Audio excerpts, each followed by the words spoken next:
ang mundo natin tunay ngang walang kasiguraduhan.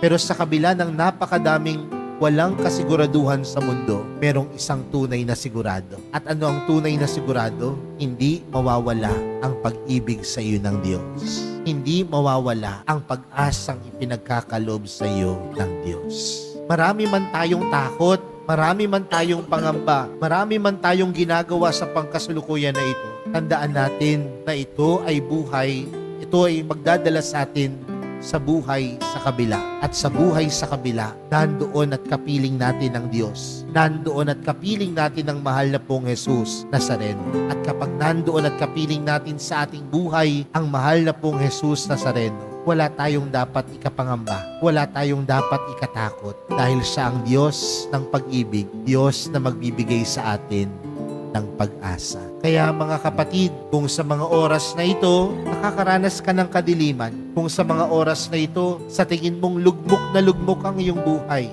kung sa mga oras na ito, tila pasan-pasan mo ang mundo, huwag kang mawala ng pag-asa dahil sa napakadaming walang kasiguraduhan sa mundong ito, nandiyan si Jesus na tunay na sigurado. Nandiyan ang mahal na pong Jesus Nazareno na magbibigay sa iyo ng pag-asa. At ang pag-asang ito ay nagkakaloob ng kanyang pag-ibig sa bawat isa. Amen.